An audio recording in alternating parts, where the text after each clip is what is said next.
Good morning, everybody. So, I am coming to you today.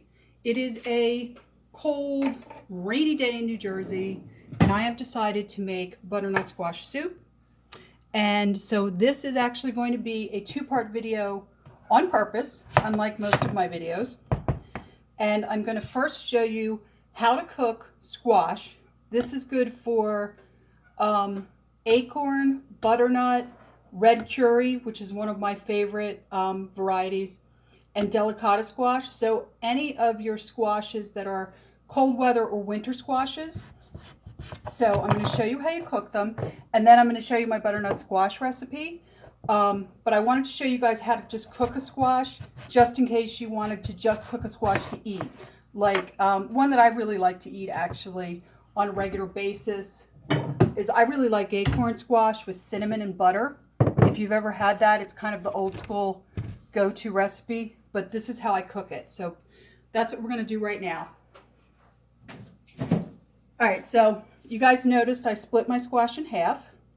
I have over here my baking sheet, which is this really lovely Pampered Chef stoneware baking sheet. I also have their pizza stone, which I love, and I bake bread on it. It's fabulous. And all I've done is spray it with some olive oil with my misto. I have my butternut squash, which I just washed off the outside skin, cut in half. I'm just going to take a spoon, and I'm going to remove the seeds. And I am going to go through the seeds and see if there's enough. If there's enough seeds, I'll do basically the same thing I'm doing here with the squash. I'll put some parchment sheet out, and I will roast these off. And what you do is you kind of soak them a little bit in tamari and water. And then you just bake them off. And they get this fabulous tamari flavor. And if you really like spicy, you can add to that tamari blend, you can add chili flakes, like red pepper flakes, you know. All right, so I hollowed it out. I'm not going to take all this out. This stuff's all fine. It's not really going to affect the soup. It can be a little bit bitter. The fact that this butternut squash is very small, doesn't have a lot of seeds, makes me think it's a pretty young squash, so this should probably be fine. So I'm just put that on my baking sheet. I'm going to prep the other one. Again, just going to take the seeds out. Put this on my baking sheet, or save these to put this on my baking sheet. So this is how I prepare squash for several dishes. If I just want to eat squash as a side dish, this is how I prepare it. By the way, this is my Japanese knife. If anybody's interested, I don't think these are available anymore, but I'm going to see if I can find an Amazon link because these are fabulous knives. And for cutting something like squash, you need a very strong knife because if that slips, you can really hurt yourself.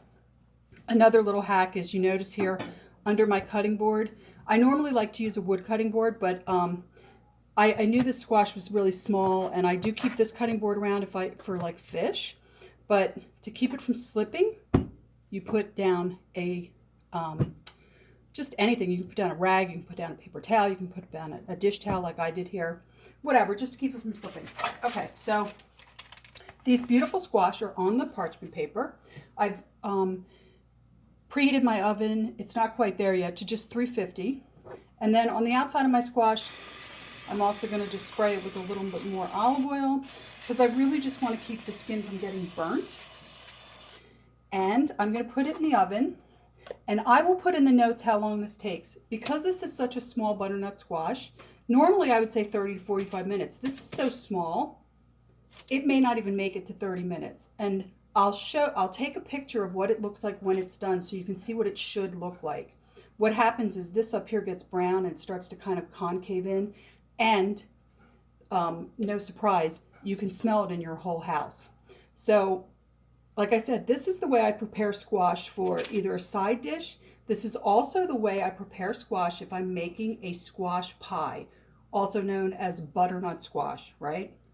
Or I'm sorry, not butternut, as pumpkin pie, which is, by the way, most canned pumpkin is actually butternut squash. So this is how I prepare it. My favorite squash for a squash pie or a quote pumpkin pie is absolutely the red curry squash. It's a really thick flesh. It's a beautiful orange color. It is a varietal from India, and I believe it's an heirloom variety from India. They're hard to find. They're a bit expensive, but man, if you want to show up at a Thanksgiving feast with a showstopper, it's your go-to squash, and it makes the flesh of it is so sweet after you roast it that you can actually do a sugar-free pie with it, which is what's really nice about it.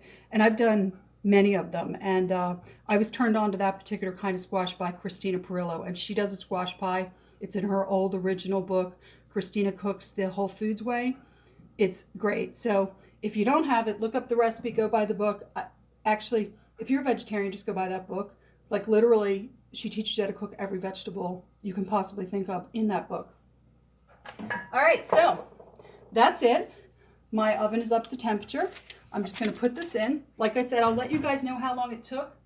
This is going on the middle rack if you need to know that. I'll let you guys know how long it took because it is I'm not really sure because it's small and it's a very young squash, but I'll let you know. And stay tuned for the video on how to make butternut squash soup using those squash. See you later.